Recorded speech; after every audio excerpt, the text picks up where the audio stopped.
क्योंकि भारतीय जनता पार्टी जब से सत्ता में आई और तुरंत चाय बागान को जो हटा रही है कि आदिवासी समाज राजनीतिक रूप से परिपक्वता नहीं होने के कारण ऐसा किया है। आदिवासी भारतीय जनता पार्टी को पसंद नहीं करती है। इसके बावजूद भी 2 जगह पर जो है वोटिंग पोलराइजेशन होना ये बहुत दुर्भाग्यपूर्ण की बात है। आसाम में बढ़िया आदिवासी पार्टी रहता तो पोलराइजेशन नहीं होता। कैसे देखते हैं हेमंत सोरेन के करियर को? आप लोग भी आज झारखंड में लगातार राजनीति झारखंड में जो स्थानीय नियोजन नीति की बात नहीं करेंगे, जमीन लूट के रोकने के लिए एजेंडा को तय नहीं करेंगे। फिर सरना धर्म कोड को लेकर तो वे दिल्ली भी गए थे, राष्ट्रपति महोदया को उन्होंने पत्र लिखा, राष्ट्रीय संकल्प पारित किया था, उसमें सोए हुए थे। 3 साल हो गया। अब जब जनगणना हो रही है तब पत्रक लिखते हैं। हालिया असम और पश्चिम बंगाल के चुनाव में आदिवासी वोटरों में एक खास तरीके का पैटर्न देखा गया है। असम में कुल 16 एसटी आरक्षित सीटें हैं और पश्चिम बंगाल में इनकी संख्या 19 है। पश्चिम बंगाल में भाजपा ने 19 की 19 आदिवासी सीटों पर जीत हासिल की। वहीं असम में भाजपा और उसकी सहयोगी दलों ने 16 की 16 आदिवासी सीटों पर जीत हासिल की। इन सब के बाद से अब एक सवाल उठ रहा है, एक पैटर्न उठ रहा है कि क्या आदिवासियों की पहली पसंद भाजपा बन गई है, खासकर पूर्वोत्तर के राज्यों में? इस पर चर्चा करने के लिए हमारे साथ प्रेम शाही मुंडा जी हैं, झारखंड के वरिष्ठ आदिवासी नेता हैं, लगातार आदिवासियों से जुड़ी मांगों को, समस्याओं को उठाते रहे हैं। दादा, आप भी भारत आदिवासी पार्टी के आप बड़े नेता हैं, कैसे देखते हैं जो वोटिंग पैटर्न आदिवासियों का रहा है इस चुनाव में? क्या आपका पूरा ऑब्जर्वेशन रहा है? देखिए, हमारा चिंतन बहुत चिंतन है। जिस प्रकार से आदिवासी समाज आसाम में जो है 16 सीटों में और अन्य सीटों में जो आदिवासी पोलराइजेशन किया है, वोट दिया है, हमें लगता है कि दूरगामी परिणाम पड़ेगा। क्योंकि भारतीय जनता पार्टी जब से सत्ता में आई और तुरंत चाय बागान को जो है हटा रही है, वहाँ पर एयरपोर्ट बनाने के लिए काम कर रही है। तो कहने का मतलब है कि आदिवासी समाज राजनीतिक रूप से परिपक्वता नहीं होने के कारण ऐसा किया है। और ऐसा ही रहा तो आने वाला समय आदिवासी समाज जल जंगल ज़मीन और अपने अधिकारों के लिए वंचित हो जाएंगे।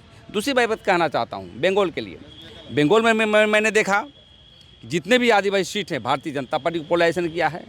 वहाँ के आदिवासियों को जिस प्रकार से झारखंड में राजनीति होती है, धर्म की, संस्कृति की, अपनी विरासत की, अपने अधिकार की, जल जंगल ज़मीन की, बंगाल में भी हमें लगता है कि आदिवासियों को राजनीतिक चेतना होना आवश्यक था, लेकिन नहीं हुआ। और हम लोग भी आने वाला समय में जिस प्रकार से देश में हम लोग धर्म कोड की लड़ाई लड़ रहे हैं, तो राजनीतिक रूप से भी आसाम और वेस्ट बंगाल में हम लोग काम करने की ज़रूरत है।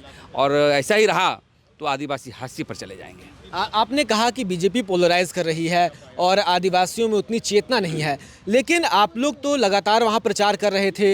हेमंत सोरेन झारखंड के मुख्यमंत्री, वे पश्चिम बंगाल गए थे, असम में उनकी पार्टी चुनाव भी लड़ी, लेकिन वो आदिवासियों को, आदिवासी वोटरों को अपने पक्ष में क्यों नहीं कर पाए? मुद्दे भी थे, सनातन और सरना का मुद्दा था, सरना धर्म कोड का मुद्दा था, असम में एसटी स्टेटस का मुद्दा था। इन सब के बावजूद बीजेपी ऐसा क्या ऑफर कर रही है? क्या एक राष्ट्रपति द्रौपदी मुर्मू के राष्ट्रपति बनने के बाद से एक सॉफ्ट कॉर्नर जाग रहा है, या फिर उड़ीसा में मोहन चरण मांझी जी को मुख्यमंत्री बनाया गया है, आदिवासी समुदाय से आते हैं? लगता है बीजेपी ज़्यादा आप लोगों से कनेक्ट कर पा रही है, आप लोग ज़्यादा आदिवासी वोटरों से? हाँ, आपने सही कहा कि जो झारखंड मुक्ति मोर्चा है, जो हेमंत सोरेन जो हमारा चुनाव लड़ा रहे थे झारखंड मुक्ति मोर्चा को, वो लड़ाया, वोट भी बढ़िया आया है, कई जगह सेकंड पोजीशन आया है, 3 जगह सेकंड पोजीशन आया है। देखिए, ये बात पहले करना चाहिए। झारखंड मुक्ति मोर्चा हो, चाहे भारत आदिवासी पार्टी हो, चाहे आदिवासी सिद्धांत रहने वाले राजनीतिक पार्टियां हो, वो पहले से काम करना चाहिए और वो काम करने में सफल रहा। देखिए, जब मैदान खाली होता है तो कोई भी पार्टी चलती है तो पोलराइजेशन आदिवासी कर देते हैं, उसको विकल्प नहीं दिखाई देता है। और इसीलिए मैं कहना चाहता हूँ, झारखंड मुक्ति मोर्चा हो, चाहे भारत आदिवासी पार्टी हो, चाहे अन्य पार्टियाँ हों, जहाँ जहाँ आदिवासी क्षेत्र है वहाँ पर पहले से राजनीतिक तौर पर, वैचारिक तौर पर डेवलप करना चाहिए। डेवलप नहीं करने के कारण भारतीय जनता पार्टी देखती है कि वो यहाँ पर कोई नहीं है, तो लोभ लुभावन के साथ जो है भारतीय जनता पार्टी को वोट लेने का काम करती है, जबकि आदिवासी भारतीय जनता पार्टी को पसंद नहीं करती है। इसके बावजूद भी 2 जगह पर जो है वोटिंग पोलराइजेशन होना ये बहुत दुर्भाग्यपूर्ण की बात है।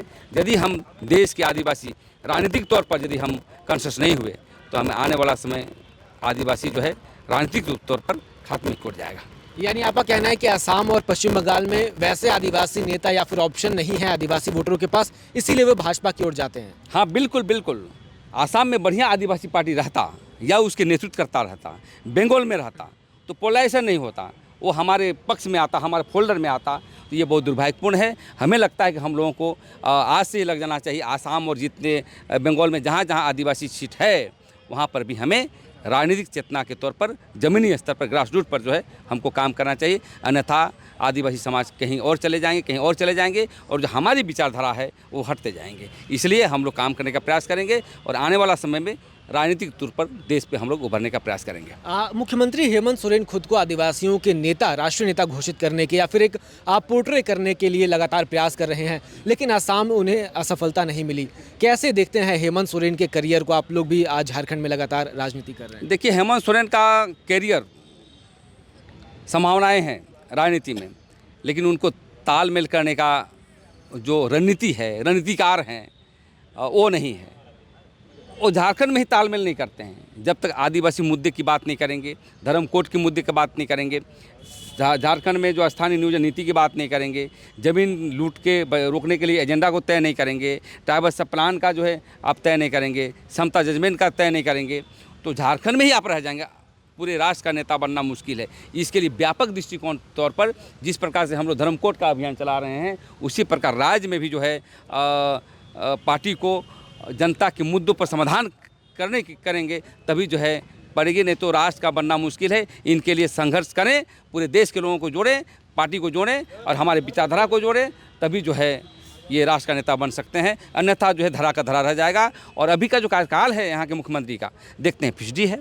और मैं कहना चाहता हूँ, यदि राष्ट्र का नेता बनना चाहते हैं तो चुनाव में नहीं, चुनाव के 5 साल पहले काम करना चाहिए। और हम समझते हैं कि हेमंत सोरेन बहुत बड़ा नेता बन सकता है, बशर्ते तालमेल की ज़रूरत है। लेकिन अभी सरना धर्म कोड को लेकर तो वे दिल्ली भी गए थे, राष्ट्रपति महोदया को उन्होंने पत्र लिखा, प्रधानमंत्री जी को लिखा, तो प्रयास तो वो कर रहे हैं ना। और विधानसभा से ही पारित किया था उन्होंने।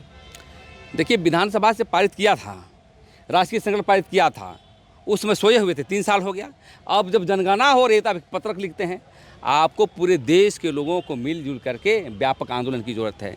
धर्म एक का मामला नहीं है, धर्म कोड का मामला जो है 781 जनजातियाँ का है। कोई गोंडी पोलो, कोई बिदिन, कोई भिलाला, कोई सपाहोड़, कोई सरना, कोई आदि लिखता है। कैसे ट्राइबल रिलीजन के तौर पर आदिवासी धर्म के अंतर्गत कैसे लाएंगे, इसके लिए राष्ट्रव्यापी जो है करने की आवश्यकता है। आपको हम यही कहेंगे कि एक सामाजिक बैठक पूरे देश के लोगों को बुलाएं, हम आपको पूरा मदद करेंगे और पूरा प्रतिवाद धर्म कोड को लेकर के केंद्र की सरकार को करिए। हमारा पार्टी, हमारा संगठन हमेशा जो है चट्टानी एकता के साथ आपका समर्थन रहेगा। बहुत बहुत शुक्रिया बातचीत के लिए। Thank you. तो प्रेम शाही मुंडा जी को सुन रहे थे आप, जिन्होंने हमसे कई मुद्दों को लेकर के बातचीत की। खास करके आसाम और पश्चिम बंगाल में जिस तरीके से आदिवासी वोटरों ने भाजपा पर भरोसा जताया है, उसके बाद से पार्टी आदिवासी वोटों को लेकर के काफ़ी खुश नज़र आ रही है। हर मंच पे इन चीज़ों का व्याख्यान किया जा रहा है और लगातार बीजेपी इन जगहों पर, इन स्थानों पर और मजबूत हो रही है। आप इस पर क्या सोचते हैं? आपकी क्या राय है? कमेंट में लिखकर हमें ज़रूर बताएं। फिलहाल इस खबर में इतना ही।